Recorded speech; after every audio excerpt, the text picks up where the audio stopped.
नमस्ते दोस्तों, welcome to this new podcast of the untold life story. अभी तक 40,000 से ज़्यादा किलोमीटर हम ट्रेवल कर चुके हैं कि डॉक्टर सोलंकी का the most respected solar Gandhi बनने का सफ़र कैसे तय हुआ। जब ये 3 चीज़ें करेंगे, purity of heart, clarity of mind और सिंसिरिटी ऑफ एक्शन, कोई इंडिया से कनेक्टेड है तो इंडिया की जिम्मेदारी बन जाती है। ये क्लाइमेट चेंज जैसी समस्या को हल करने के लिए तो कुछ लोग सोलर गांधी बोलते हैं।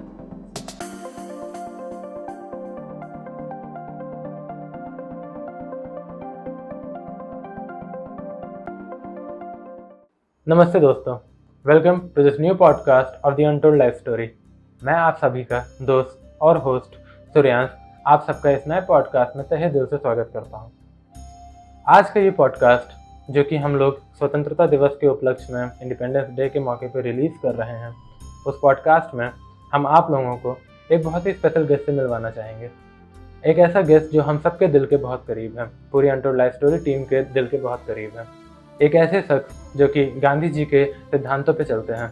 ये देश और ये पूरी दुनिया उनको सोलर गांधी या यूं कहूँ मैं सोलर मैन ऑफ इंडिया के नाम से जानते हैं। मैं बात कर रहा हूँ सम्माननीय डॉक्टर श्री चेतन सिंह सोलंकी सर की। डॉक्टर सोलंकी हमारे आज के युग के एक ऐसे क्रांतिकारी हैं जिन्होंने अपना जीवन सोलर सस्टेनेबिलिटी को समर्पित किया है, जिसके चलते वह एक एनर्जी स्वराज यात्रा पे निकले हैं। 2020 से लेकर 2030 तक चलने वाली ये यात्रा में जब वो कानपुर शहर में आए तो हमारी टीम को उनसे बात करने का सौभाग्य मिला। ये पॉडकास्ट बहुत ज़्यादा देर हम लोग उनसे बात नहीं कर पाए उनके बिजी शेड्यूल होने की वजह से, बट हाँ, जितनी हम लोगों ने उनसे बात की मुझे पूरा विश्वास है कि आप लोगों को उनसे बहुत कुछ सीखने को और जानने को मिलेगा। इसी आशा के साथ मैं अब इस पॉडकास्ट को सीधा उनकी बस में लिए चलता हूँ। वो बस जो कि पूरी तरह से एक सोलर सस्टेनेबल बस है, जिसमें सोलर इक्विपमेंट्स के थ्रू वो बस चलती है। जानते हैं उन्हीं के बस में चल के उन्हीं की विचारधारा के बारे में, उन्हीं की अनटोल्ड लाइफ स्टोरी के बारे में। नमस्ते डॉक्टर सोलंकी, कैसे हैं आप? मैं एकदम खुश हूँ, आप कैसे हैं? सर मैं भी बढ़िया। सर सबसे पहले मैं आपसे जानना चाहूँगा कि डॉक्टर सोलंकी का the most respected solar Gandhi बनने का सफ़र कैसे तय हुआ? जब मैं पढ़ रहा था तो एक छोटी सी स्कूल में पढ़ता था।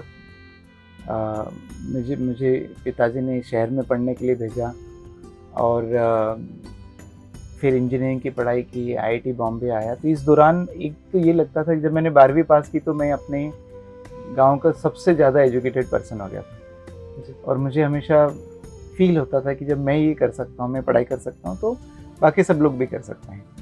सिर्फ मुझे ये है कि अपॉर्चुनिटी मिल गई, लोगों को नहीं मिली। तो एक मन में भाव रहता था कि कुछ करना चाहिए, अपने गांव के लिए कुछ करना चाहिए। फिर मैंने आईआईटी बॉम्बे से एमटेक किया तो मैं बहुत अच्छा जॉब कर रहा था माइक्रो इलेक्ट्रॉनिक्स में, चिप्स डिज़ाइन करता था। पर मुझे कहीं ये फील हुआ कि मेरे चिप डिज़ाइन करने से गांव को क्या फ़ायदा है। तो फिर ये मैं जॉब छोड़ के पीएचडी करने गया सोलर एनर्जी में। और उस समय जिस स्थिति थी एनर्जी की, इलेक्ट्रिसिटी सप्लाई की, सोलर एनर्जी का बहुत महत्वपूर्ण रोल था कि यदि हम सोलर टेक्नोलॉजी को अच्छे से डेवलप कर लें और गांव तक पहुंचा दें तो हर व्यक्ति आत्मनिर्भर हो सकता है, सोलर एनर्जी पे अपना जीवन चला सकता है, फिर उसकी पढ़ाई और बाकी काम भी हो जाएंगे जी। तो मैंने वो सब छोड़ के मैं यूरोप पीएचडी करने गया। और बाहर जाते थे उस समय की बात, यूएस यूरोप में, तो वापस आएंगे कि नहीं डर लगता था। तो मैं एक अपना लक्ष्य रखा कि मैं वापस इंडिया कब जाऊंगा। मैं रोज़ दिन गिनता था कि इतने दिन बचे, इतने दिन बचे, इतने दिन बचे। तो लगभग 5 साल तक मैंने काउंटडाउन वहाँ पर किया है। और ऊपर वाले की ऐसी कृपा रही कि जो दिन मैंने फिक्स किया था, मेरा बर्थडे फिक्स किया था 5 साल एडवांस में, उसी दिन मैं इंडिया आया, आईआईटी बॉम्बे ज्वाइन किया जी। फिर आईआईटी बॉम्बे भी ज्वाइन किया तो 2-4 सालों में पता चला कि ये मैं जिन लोगों को पढ़ाता हूँ वो तो क्रीम ऑफ द क्रीम है इंडिया के, पर फिर भी गांव वालों को क्या। तो उस पर फिर मैंने सोलर के बाकी सब काम, तो रिसर्च मेरा चल रहा था, मेरी किताबें सोलर पे लिखी, परंतु सोलर टेक्नोलॉजी का गांव में कैसे उपयोग किया जाए, खास करके जो केरोसिन लैम्प जो भारत में खूब यूज़ होता था लाइटिंग के लिए, उसको कैसे रिप्लेस किया जाए सोलर लैम्प पे, और क्या किया जाए ताकि लोग खुद बनाएं, खुद असेंबल करें, खुद रिपेयर करें, खुद मेंटेन करें, ताकि वो एक आत्मनिर्भरता आए, एक कॉन्फिडेंस आए टेक्नोलॉजी को उपयोग करने में। और ये काफ़ी सफल प्रोजेक्ट रहा। ये हमने एक आईआईटी बॉम्बे से छुट्टी ली थी, वहाँ से चालू किया और धीरे धीरे वो प्रोजेक्ट इतना बढ़ गया कि वो 8.5 मिलियन मतलब 85 लाख घरों तक हमने सोलर लैंप पहुँचाए। जी 10,000 से ज़्यादा महिलाओं को रोजगार दिया। कई सारी महिलाओं ने सोलर की दुकानें खोली। साथ में इंटरनेशनल कंपटीशन में जब ये एनर्जी इंडिपेंडेंस, एनर्जी स्वराज का आइडिया प्रेजेंट किया तो एक इंटरनेशनल अवार्ड भी मिला $100,000 का। और फिर जब मैं 2019 में विश्व यात्रा पर था, गांधी ग्लोबल सोलर यात्रा मैंने उसका नाम रखा था, उस समय तक क्लाइमेट चेंज भी लोगों को समझ में आने लगा था कि हो रहा है। पेरिस एग्रीमेंट हो गया था, क्लाइमेट चेंज के ऊपर रिपोर्ट आ गई थी। पर जब मैं वर्ल्ड ट्रेवल किया तो मुझे लगा कि ये दुनिया भर में सब सरकारें अपनी ही धुन में, everybody wants only economic growth at the cost of everything else. भले पानी खराब हो जाए, मिट्टी खराब हो जाए, हवा खराब हो जाए। तो मुझे लगा कि जो बिजनेस एज यूजुअल है उस तरीके से तो हम क्लाइमेट चेंज को सॉल्व नहीं कर सकते, स्टैंडर्ड तरीके से नहीं कर सकते। और जो गांधीयन फिलॉसफी है कि हम कैसे अपना कंजम्पशन को कम करें, कैसे लोकल करें, स्वराज लेके आएँ, ग्राम स्वराज लेके आएँ, मुझे लगता है कि वो यूनिवर्सल फार्मूलाज हैं एक धरती पर जीवन को सस्टेनेबल बनाने के लिए। तो फिर क्लाइमेट चेंज तो पूरे विश्व की समस्या है, किसी एक देश की नहीं, किसी एक प्रदेश की नहीं है। तो फिर मुझे लगा कि आज यदि मन में प्रश्न आया कि आज यदि गांधी जी होते तो क्या करते, तो जरूर कुछ वो पद यात्रा करते, कुछ अनशन करते। तो मुझे लगा कि अब तो आधुनिक जीवन है तो एक बस से यात्रा करना चाहिए जो इतनी लंबी हो ताकि जो विश्व की प्रॉब्लम है ना उसको सॉल्व किया जा सके, क्लाइमेट चेंज को सॉल्व किया जा सके। और मैं हमेशा गांधी जी के सिद्धांतों की बात करता रहता हूँ कि कैसे जो वो कहते थे कि दुनिया में सबकी ज़रूरत के लिए पर्याप्त है, किसी के लालच के लिए नहीं जी। वो इतनी बड़ी बात कहते थे और मेरे ख्याल से बहुत कम लोग उसको समझते हैं। और वो ये भी कहते थे कि मास प्रोडक्शन नहीं चाहिए, प्रोडक्शन बाय मासेस चाहिए जी। वो भी मेरे ख्याल से इस धरती पर संतुलन बनाने के लिए बहुत ज़रूरी है। तो शायद इसीलिए ये मैं नियमों को अप्लाई करता हूँ। ये क्लाइमेट चेंज जैसी समस्या को हल करने के लिए तो कुछ लोग सोलर गांधी बोलते हैं। डॉक्टर सोलंकी, आप एक एजुकेटर, रिसर्चर और इनोवेटर हैं। आप साथ ही साथ मध्य प्रदेश के सोलर एनर्जी के ब्रांड एम्बेसडर भी हैं। आपकी समाज के प्रति क्या जिम्मेदारी बढ़ जाती है जब लोग आपको सोलर मैन ऑफ इंडिया या सोलर गांधी कहते हैं? वेल डेफिनेटली जब कोई इतने बड़े नाम या टाइटल देता है तो जिम्मेदारी तो बढ़ी जाती है। जब कोई इंडिया से कनेक्टेड है तो इंडिया की जिम्मेदारी बन जाती है। या गांधी इनके सिद्धांत तो पूरे विश्व के लिए होते थे, प्रेम, सत्य, अहिंसा तो पूरे विश्व के लिए थे। तो ये तो बहुत बड़ी जिम्मेदारी बनती है। पर एक खास बात यह है कि जब हमारे पास बड़ी जिम्मेदारी आती है तो बड़ी स्ट्रेंथ भी आती है। मैं आर्ट ऑफ लिविंग का टीचर हूँ और आर्ट ऑफ लिविंग में हमको सिखाया जाता है कि तो जिम्मेदारी दी नहीं जाती, ली जाती है। और अब जितनी बड़ी जिम्मेदारी लोगे उतनी स्ट्रेंथ आएगी। जैसे कि अब मैंने ये यात्रा चालू की है, 11 साल की यात्रा है। मैं 11 साल घर नहीं जाऊँगा और 11 साल इस बस में रहूँगा और करोड़ों लोगों तक पहुँचना है। तो यदि हम देखें कैसे एक IIT के प्रोफेसर कितने लोगों तक पहुँच सकते हैं, परंतु मुझे लगा कि नहीं, ज़्यादा लोगों तक पहुँचना एक अलग माध्यम यूज़ किया। और चूँकि एक अलग माध्यम यूज़ किया तो काफ़ी लोग कनेक्ट होते हैं, काफ़ी लोग सपोर्ट करते हैं। तो मेरे ख्याल से ये हर व्यक्ति को भी ये सोचना चाहिए कि आप जितनी बड़ी जिम्मेदारी लेंगे उतनी स्ट्रेंथ ऑटोमेटिक मिलेगी। ऐसा होता ही है, प्रकृति का नियम है। तो बड़ा काम है तो बड़ी जिम्मेदारी भी है, परंतु साथ में बड़ी स्ट्रेंथ भी है। इसलिए ऐसे कोई परेशान होने या घबराने के अरे अब मैं कैसे करूँगा, ऐसे की ज़रूरत नहीं है। सिर्फ जैसे गीता में कहते हैं अपना काम करते जाओ बिना फल की चिंता किए। पर हाँ, आप यदि काम जो भी कर रहे हैं उसमें सफल होने के लिए 3 चीज़ें बहुत ज़रूरी है। एक तो आपका दिल साफ, आपकी प्योरिटी ऑफ हार्ट चाहिए ना, उसमें मैं किसी को दिखाने के लिए कर रहा हूँ ऐसा होगा तो गड़बड़ हो जाएगी ना। दूसरा, क्लैरिटी ऑफ माइंड हो, मन एकदम माइंड क्लियर हो कि मुझे हाँ ऐसे करना है, कन्फ्यूजन नहीं होना चाहिए। और तीसरा, सिंसियरिटी ऑफ एक्शन हो कि आप जो कर रहे हैं वो सिंसियरली कर रहे हैं, पूरा 100% एनर्जी के साथ मन लगा के कर रहे हैं। जब ये 3 चीज़ें करेंगे, purity of heart, clarity of mind और सिंसियरिटी ऑफ एक्शन, तो हर व्यक्ति बड़ा काम, बड़ी जिम्मेदारी ले सकता है और सिर्फ ले नहीं सकता, उसमें सफल भी हो सकता है। तो मुझे लगता है कि ये जो टाइटल हैं ये बड़ी जिम्मेदारी है और पर साथ में मुझे बड़ा सपोर्ट भी है, बड़ी स्ट्रेंथ भी है और इसलिए मैं इसको स्माइल के साथ में निभा सकता हूँ। डॉक्टर सोलंकी, आपने अपनी लाइफ में इतने सारे अवार्ड्स पाए और कई सारे रिकॉर्ड्स अपने नाम किए। अभी आपके हिसाब से लाइफ में और क्या अचीव करना बाकी है? एक तरह से कह सकते हैं कि काफ़ी कुछ बाकी है, इन द सेंस जो मैं काम के लिए निकला हूँ, कि क्लाइमेट चेंज जो हो रहा है या हो चुका है उसको हम मिटिगेट कर सकें। अभी जो मेरी यात्रा है 11 साल की वही, और वो इतना बड़ा काम है। मतलब जब इसकी कल्पना भी करते हैं कि धरती पर 8 बिलियन लोग हैं, इतने सारे गाड़ियाँ यूज़ होती है, इतनी बड़ी मात्रा में पेट्रोल डीजल, ये लगातार कार्बन एमिशन हो रहा है, और जो क्लाइमेट चेंज को सॉल्व करने के लिए ज़रूरी है पूरी दुनिया एकदम उसके विपरीत जाती है। क्लाइमेट चेंज के लिए सॉल्व करने की जरूरी है कि हमारे कार्बन का उत्सर्जन कम हो, हम कम एनर्जी का उपयोग करें, हम लोकल हो जाएं।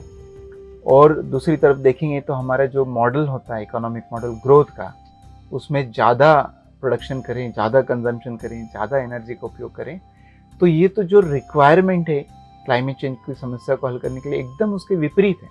किसी एक देश की और प्रदेश की समस्या नहीं, ये तो पूरे मानव प्रजाति की समस्या है। तो अभी जो बाकी है वो है कि कैसे पूरी दुनिया को चेंज किया जाए ताकि हम एनर्जी, जो गलत एनर्जी है कार्बन वाली एनर्जी, उसको छोड़ दें और जो सही एनर्जी है सोलर एनर्जी उसको अपना लें। एनर्जी स्वराज यात्रा के दौरान अब तक आपने कितने किलोमीटर का सफ़र तय किया है? आप अब तक कौन कौन से राज्य तक पहुँचे हैं?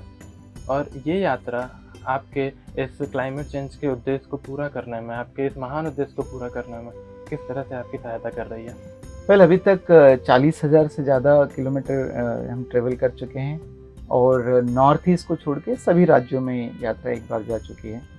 और जो मेन पर्पस है, जैसे मैंने कहा था कि यात्रा का उद्देश्य है कि लोगों से जुड़ना, और हर उस व्यक्ति से जुड़ना जो एनर्जी का उपयोग करता है, और सभी लोग एनर्जी का उपयोग करते हैं।